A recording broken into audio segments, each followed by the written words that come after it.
அடுத்ததா எண்ணங்கள் எங்கே தோன்றுகின்றன அப்படிங்கிறத பார்க்க போகிறோம்.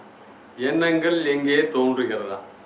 என்னையா எண்ணங்கள் எங்கே தோணும்? மனசில் தான் தோணும் அப்படின்னு நீங்கள் சொல்லுவீங்க. ஆனால் உண்மை என்னன்னு தெரியுங்களா? உண்மை அது இல்லை. ஏன்னா எண்ணங்கள் மனசில் தோணலை. மனசில் தோணுவதற்கு முன்னாடி அதுக்கான ஒரு ரூட் காசுன்னு ஒன்று இருக்குங்க. அங்கே தான் தோணுது.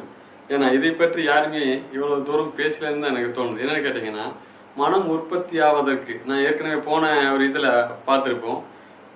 மனம் என்பது 2 கரைகளை போல் இருக்கிறது, இல்லை ஒரு வெள்ளை தாளை போல் இருக்கிறது, இல்லை ஒரு வெற்று காலியான நிலத்தை போல் இருக்கிறது. அது என்ன உண்மை அப்படின்னு கேட்டீங்கன்னா, இந்த உலகத்தில் எல்லா ஜீவராசிகளோட மனிதனும் சமமானவன். எப்போ தெரியுங்களா? மனதில் எந்த எண்ணங்களும் இல்லாதப்போ. உங்ககிட்ட இருக்கக்கூடிய எண்ணங்களை மட்டும் நீங்கள் கழிச்சிருங்களே. உங்களுடைய எண்ணப்பதிவுன்னு என்னெல்லாம் வச்சிருக்கிறீங்களோ அந்த எண்ணப்பதிவுகளெல்லாம் கழிச்சதுக்கப்புறம் பார்த்தீங்கன்னா, நீங்களும் மற்ற 5 அறிவு 4 அறிவு 3 அறிவு 2 அறிவு 1 அறிவு ஜீவராசிகளோட நீங்களும் ஒன்று தான். உங்களுக்கும் அதற்கு எந்த வித்தியாசமும் இல்லை. உங்களை அதிலிருந்து பிரித்து காட்டுறதே இந்த பதிவுகள் தாங்க, மனம் அல்ல. நிறைய பேர் சொல்கிறாங்க, மனிதனுக்கு மனம் இருப்பதனால் தான் அவனை மனம் இருப்பதனால் தான் அவன் 6வது அறிவு பெற்றிருக்கிறான்.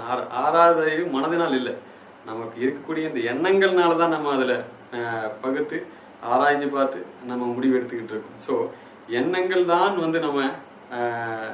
நம்மளுடைய வாழ்க்கையை திசை திருப்பிட்டு இருக்கு. ஒரு கால் இது நல்லதுக்கு எடுத்துகிட்டு போவதா நீங்கள் சொல்லலாம். ஆனால் இதில் சிக்கலான பல விஷயங்களும் ஒரு உள்ளடங்கி இருக்கிறதுனால இது ஒரு ஆய்வுக்குரிய ஒரு விஷயம். மனதில் தோன்றக்கூடிய எண்ணங்கள் என்பது ஒரு ஆய்வுக்குரிய விஷயம். அதை நம்ம பின்னாடி பார்த்துக்குவோம். அப்போது எண்ணங்களை மட்டும் கழித்து விட்டால், இப்போ இந்த இடத்துக்கு வந்துடுவோம். எண்ணங்களை மட்டும் கழித்து விட்டால் நீங்கள் மற்ற ஜீவராசிகளுடைய ஒரு அங்கம். மற்ற ஜீவராசிகள் மாதிரி நீங்களும்